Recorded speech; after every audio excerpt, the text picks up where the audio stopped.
Olaf and the Dragon by Adonato Liotelli. A historian ponders the legend of Olaf One-Eye and Numinex. One of the more colorful legends in Lord folklore is the tale of Olaf One-Eye and Numinex.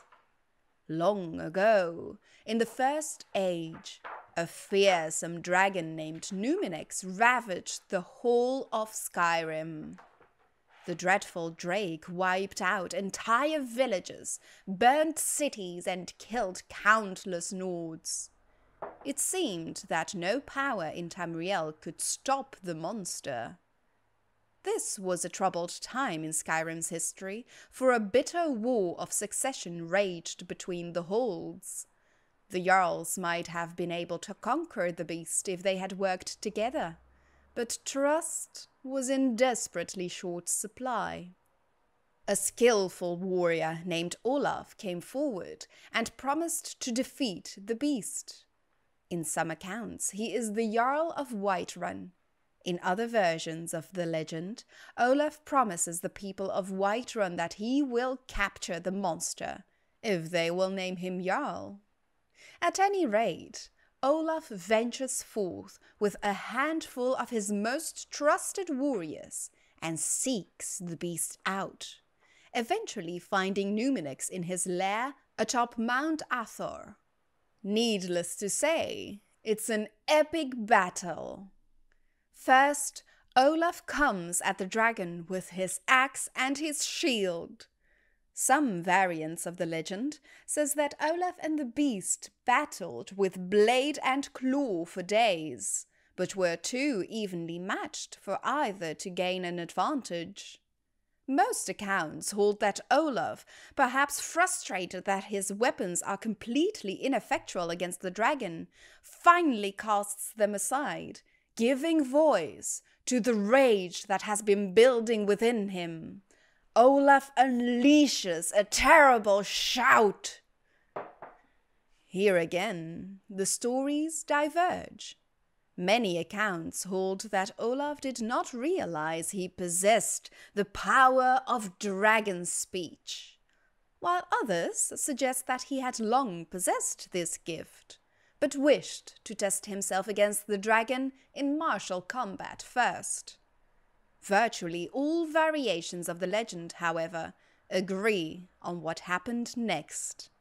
Using the awesome powers of the dragon language, Numinex and Olaf engage in an epic shouting duel atop Mount Athor.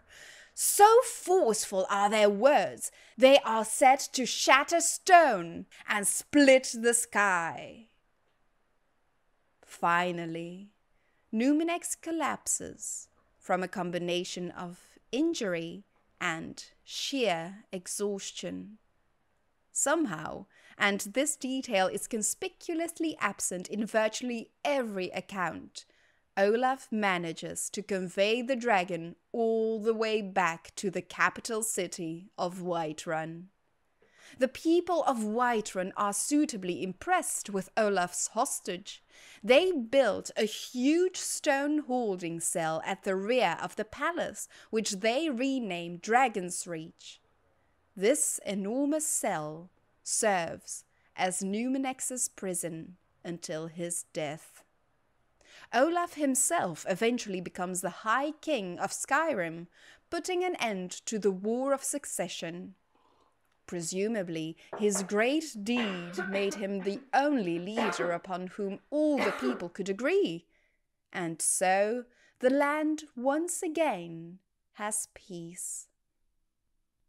As a visitor to Skyrim, I find this tale both fascinating and highly entertaining. It is one of the most celebrated legends of the Nords, and one can easily understand why. It's a story of surpassing heroism, in which a resourceful and worthy Nord does battle with a truly terrifying adversary and emerges victorious by yelling him into submission. The only way in which this could have been even more of a Nordic tale would be if Olaf beat Numinex in a drinking contest.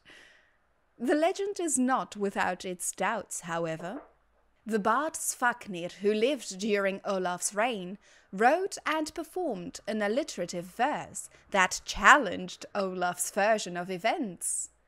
Enraged, the High King threw the rebellious bard in prison and destroyed all written copies of the verse. How I would love to lay hands on a copy of that verse! I admit, I am immensely curious to know what assertions Svafnir made about how Olaf really defeated Numinex. There are a few ancient bard texts that provide one possible answer.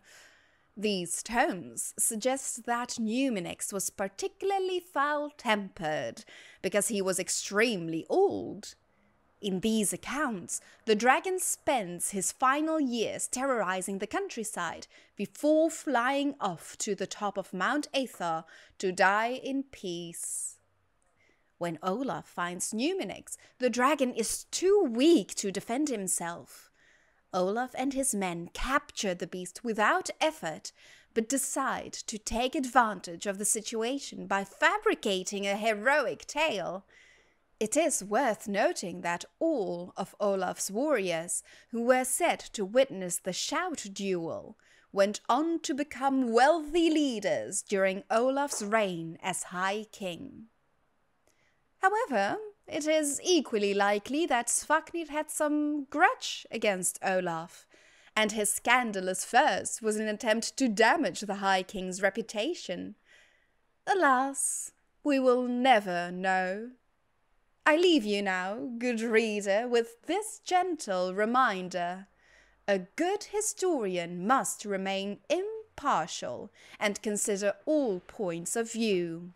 Time has a way of distorting our record of events, so the closer you can get to the original sources, the better.